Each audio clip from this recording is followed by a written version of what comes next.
¿Qué tal? ¿Cómo se encuentran mis queridas alumnas? El día de hoy, en Pedagogía General, vamos a desarrollar la semana número 13. Ahora pasaremos a ver el primer tema. El tema de hoy es características de los modelos pedagógicos. Encontramos primero la unidad de competencia a la que aporta la asignatura los resultados de aprendizaje en la unidad. Asimismo, en esta sesión, el logro de aprendizaje es que el alumno podrá analizar de forma crítica y también reflexiva sobre las principales características de los modelos pedagógicos según y manteniendo el criterio histórico. Pues damos inicio con las características de los modelos pedagógicos. Tenemos primero a la pedagogía activa. Para dar inicio, a modo de reflexión y análisis, vamos a observar este interesante video sobre quién fue María Montessori, su historia, así como el método que propuso. Y por supuesto, es importante que antes de ingresar a la clase o videoconferencia para la retroalimentación, los alumnos tienen que ver los videos aquí propuestos. Así podremos enriquecer más la clase al interactuar y dar sus propias opiniones. Mencionaremos entonces el contexto histórico. En el contexto histórico, observaremos que a finales del siglo XIX, y ya esto era casi al término de la Primera Guerra Mundial, fue que se inicia una real corriente pedagógica. Esta corriente pedagógica tenía en sí una finalidad, que era de tener un cambio, pero un cambio dentro o en los métodos, en este caso, en el método tradicional que se estaba impartiendo la educación, o mejor dicho, la enseñanza. Y este iba a ser a través de cambiar por otro método que le va a permitir que tenga los estudiantes o alumnos una mayor participación dentro de este proceso de aprendizaje. Se dieron a través de los diferentes principios. En este caso, el principio que lo aprendió, que todo lo que ha aprendido el alumno antes de llegar a las escuelas, esto era a través de las diferentes experiencias en su vida cotidiana. ¿Por qué? Porque les causaba diverso tipo de interés a cada uno. Y podía obtenerse también mayor información en los diferentes textos. Y luego, recién, cuando se va a realizar la intervención, ya propiamente con fines pedagógicos, sobre la naturaleza de estos, así mismos también se pudieran dar dentro de la localidad. Por ello, se tenía en cuenta mucho las características del ser humano para poder desarrollar lo que es la imaginación, la creatividad, las diversas habilidades, el deseo de indagar, de buscar, ¿no? Bueno, en ese tiempo no se utilizaba el término indagación, pero sí el interés, la búsqueda por algo, por investigar, todo lo que es el tema y el cuestionamiento del proceso de aprendizaje. Tuvieron para ello, para poder como expositores a este cambio, dejando lo tradicional por un método en el cual los alumnos debían tener un rol más participativo. Los principales son Jean-Jacques Rousseau, Hogan, Heinrich Pestalozzi, León Tolstoy, John Dewey, María Montessori, Freire, George y asimismo Celestine French, Jean Piaget, Edward Clapiere y de Crowley. ellos supieron con gran valentía presentar y sustentar el cambio del método tradicional a un método más participativo. Pero pasaron por una serie de etapas, las cuales sustenta Luzurriaga.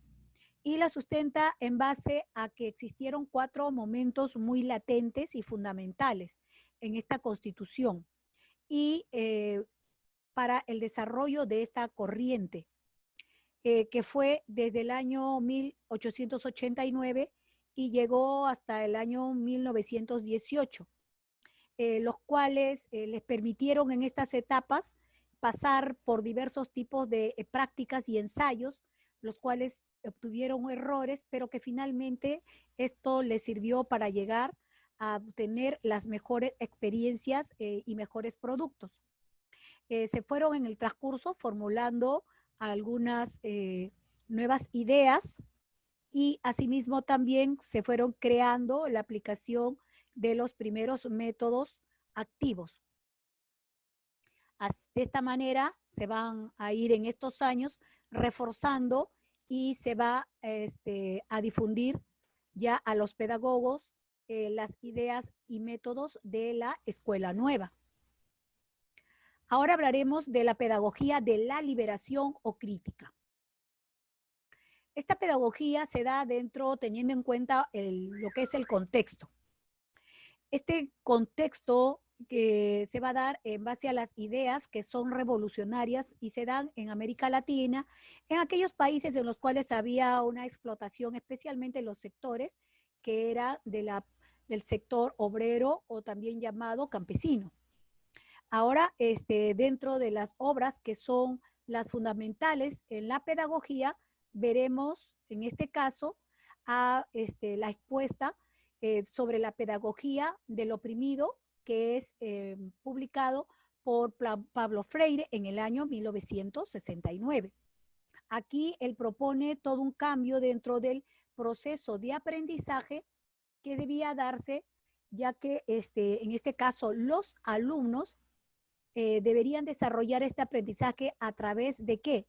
A través de todo un análisis crítico y asimismo reflexivo que debería darse sobre el mundo en sí en el cual viven, es decir, de su contexto real.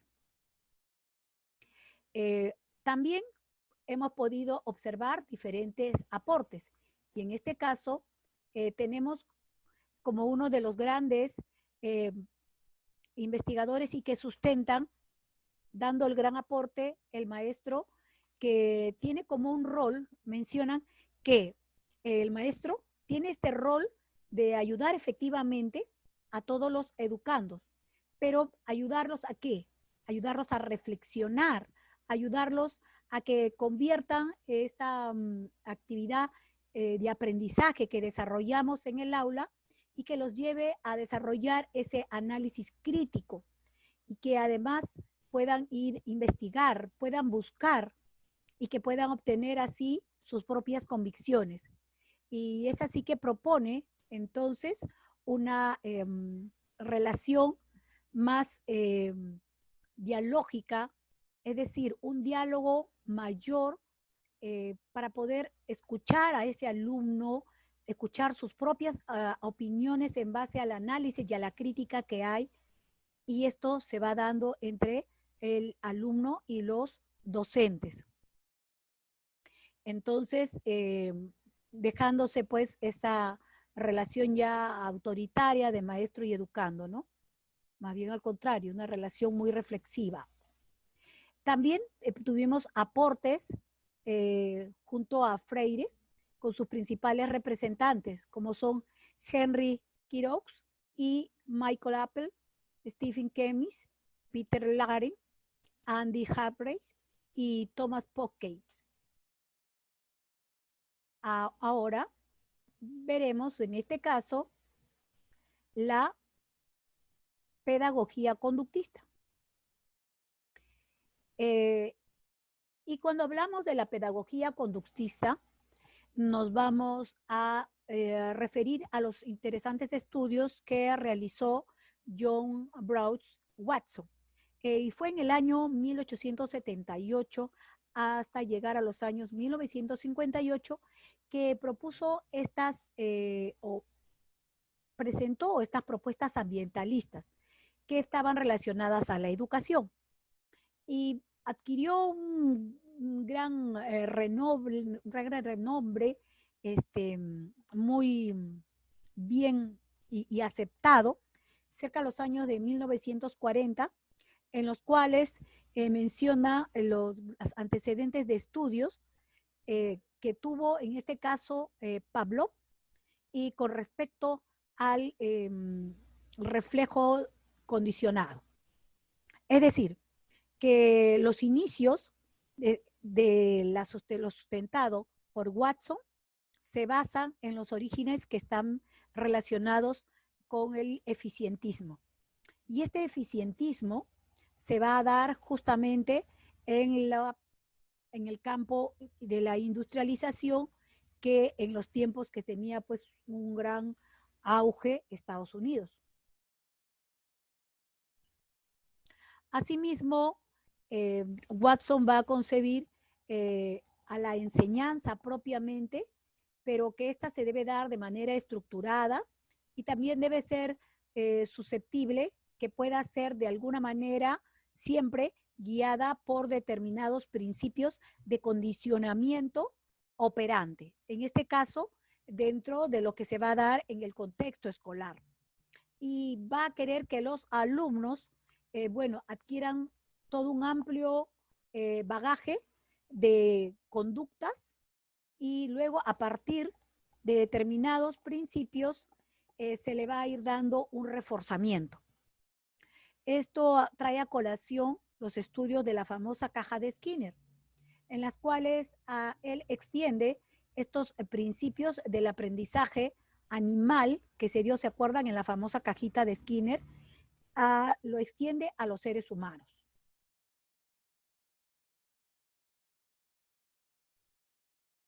Es así que Burrus Frederick Skinner viene a desarrollar todo un sistema pedagógico, así es. Pero con las propuestas que él presenta, las cuales son muy importantes y relevantes del conductismo, respecto a una enseñanza la cual debe ser programada. Y debe ser programada desde la perspectiva que en este caso va a tener el docente sobre la enseñanza tradicional, las cuales van a ir observándose las deficiencias o errores que van a ir limitando y perjudican el aprendizaje. Y de esta manera va a darle a los alumnos pues más consecuencias que van a ser al contrario, van a ser contrarias a que sean positivas, es decir, más negativas que positivas, y de una manera pues tan inadecuada para el desarrollo y de la utilidad de los diversos materiales educativos que tendrían que darse. Ahora, se realizó todo un reconocimiento sobre este tipo de enseñanzas, las cuales hizo posible que Skinner vaya a elaborar todo un diseño, ¿no?, o de una serie de consideraciones. Ahora, estas consideraciones las desarrolla ya en tiempos de las décadas de los 70 y de los 70. Y ahí recién logra, a través de las diferentes experiencias, logra presentar objetivos educativos, pero conductuales. A pesar de ello, hubieron grandes críticas y lo llevó a omitir porque lo llevó a omitir un componente muy importante, y omitió nada menos que el componente afectivo emocional, pues que simplemente pensaba que el alumno era como un simple agente pasivo. Para Skinner concebía al alumno como un agente pasivo y que solamente debía reaccionar según y cuando las condiciones ambientales así se le requiriera.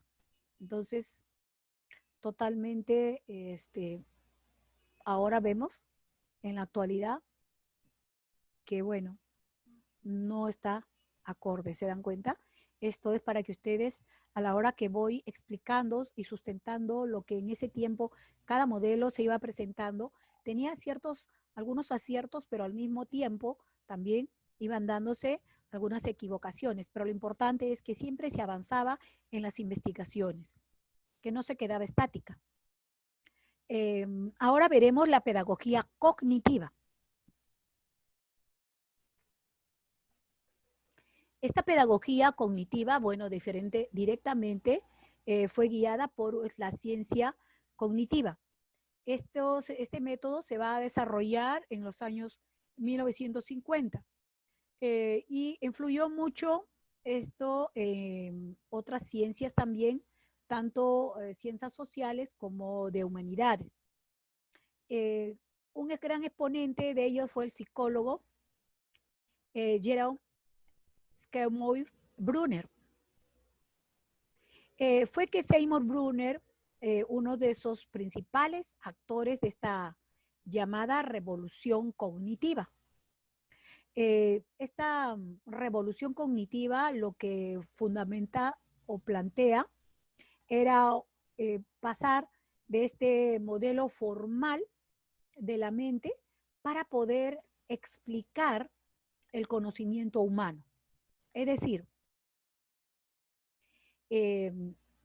manifestaba que primero tenía que garantizarse que el objetivo era recuperar el estudio claramente de la mente y asimismo en las ciencias humanas.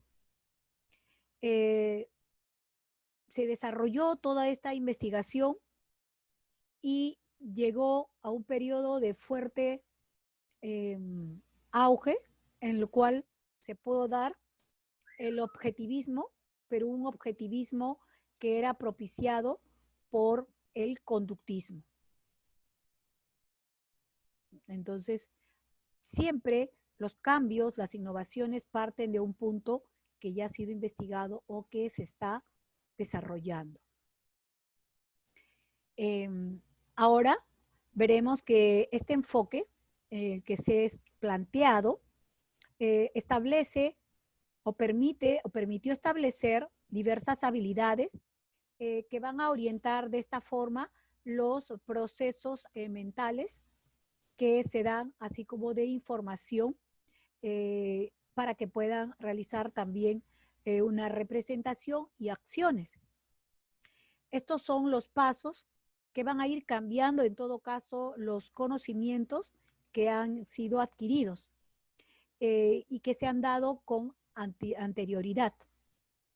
Y estos van a ser cambiados por otros que están siendo generados.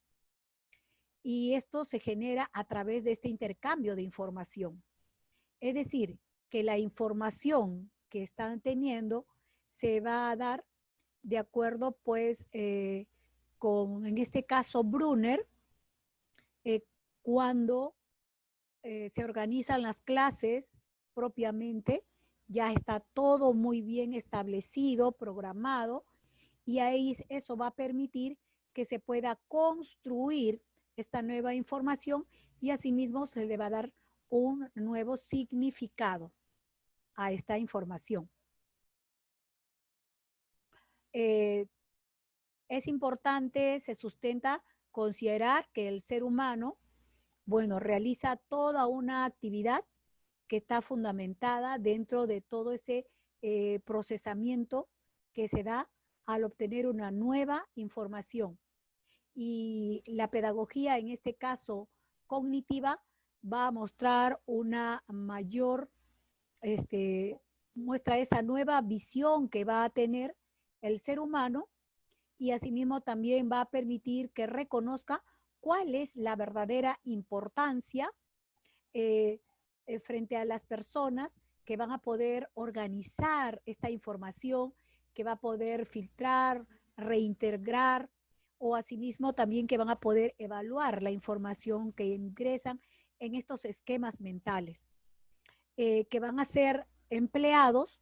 ¿Para qué? Para que puedan acceder a poder interpretar la realidad que tienen. A pesar de ello, esta corriente realiza hace un gran énfasis en la parte cognitiva, pero va a dejar de lado otros aspectos que también van a ser muy fundamentales en la formación integral. Como les digo, siempre, a pesar de sus propuestas, siempre había algo que tenía que irse mejorando. Y es así que con los tiempos, investigadores, estudiosos, profesionales, pedagogos y psicólogos fueron abordando estos temas. La pedagogía constructivista, en este caso, va a constituir parte de esta segunda etapa que se va a realizar en el cognitivismo. Es decir, se va a dejar de lado este paradigma de tener un pensamiento computarizado, ¿no? Y de la información que se recibe. Ahora, de acuerdo a lo que se sustenta, el conocimiento no se descubre, se va a construir, se construye. Es por eso que se va a considerar claramente como que es verdad frente a la enseñanza, todo aquello que va a ayudar al desarrollo de una persona. Y esto en función a que pueda tanto explicarlo, como que también va a valorar cada aprendizaje que va a tener, y esta valoración va a ser de manera individual, cada uno. Existen 4 acciones que son básicas para poder diseñar estas experiencias educativas. Las experiencias educativas en las cuales va a tener que trabajar mucho las docentes son, en primer lugar, va a tener que partir por esa estructura conceptual que va a tener cada alumno. Es decir, cada alumno tiene sus propias ideas, así como sus propios conceptos. Y recuerden que esto parte de las diferentes experiencias de la vida cotidiana y del contexto en el cual se desenvuelven los alumnos. O también por la información a través de libros que ha sido adquirida sobre estos temas. La otra acción es sobre prever la repercusión que va a tener en esta estructura mental. O sea, ¿cuál es la magnitud de la importancia de este cambio conceptual que propone, que demuestra? Y la espera frente a al desarrollo de esta nueva construcción activa de este nuevo concepto. Además, otra acción básica es de la de poder confrontar estas nuevas ideas con los preconceptos que ya se tenían o los diferentes conceptos de enseñanza. Y finalmente, el que poner a la práctica este nuevo concepto que ya se tiene a las situaciones de la vida cotidiana concretas que se desenvuelva. Tenemos determinadas características del constructivismo, como por ejemplo la importancia que se le da a los conocimientos previos, y sabemos que en los procesos didácticos se le da mucha importancia y se desarrolla lo que son el momento para los saberes previos, recoger a través de toda esa lluvia de experiencias que tienen de conocimientos. Asimismo, otra característica es la comprensión, que requiere relacionar estos conceptos que se van a dar y que tienen una significación para cada uno de ellos. Y la otra característica es de obtener una mayor participación de los alumnos, porque se van a considerar definitivamente porque son responsables de su propio aprendizaje. Para Jean Piaget, por los años 1896 al año 1980, va a tener un mayor representante, a diferencia, bueno, que va a proponer, a diferencia de otros conductistas, respecto a los aspectos cognitivos y sociales, que manifestando que el hombre pues no es únicamente el producto del medio ambiente, o tampoco no es, sustenta Jean Piaget, no es resultado de las diversas disposiciones internas que se van a dar, sino que al contrario es toda una construcción interna, propia, individual, que se va a dar para poder construir su nuevo aprendizaje, y asimismo este resultado para obtener un nuevo aprendizaje va a requerir todo un proceso que sea progresivo al interactuar con otros o con otras personas y según los diferentes factores que se presenten. Ahora tenemos la pedagogía histórico-cultural. Ajá. Y en la pedagogía histórico-cultural la iniciamos presentando en primer lugar un video en el cual se expone el enfoque de Vygotsky sobre la teoría histórico-cultural del desarrollo.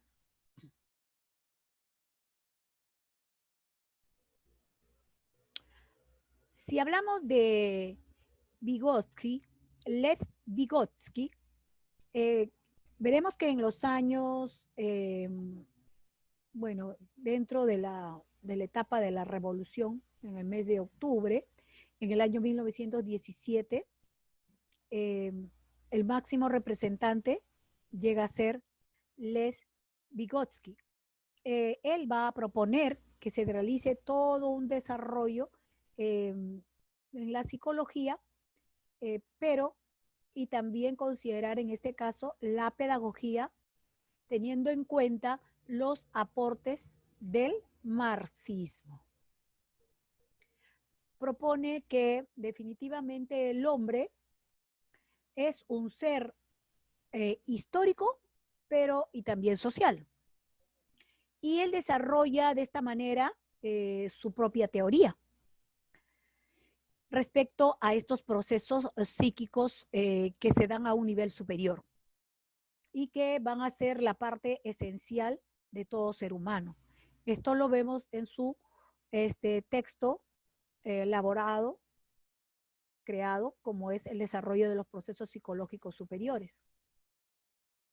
Es así que plantea que el rol que tienen los docentes dentro de las escuelas es de un rol mediador, porque este rol de ser mediador didácticamente va a permitir en el proceso pedagógico que pueda ir potenciando a los niños para poder desarrollar en los niños toda una serie de contenidos cognitivos, a desarrollo de habilidades, destrezas, que por ello da lugar a una didáctica desarrolladora.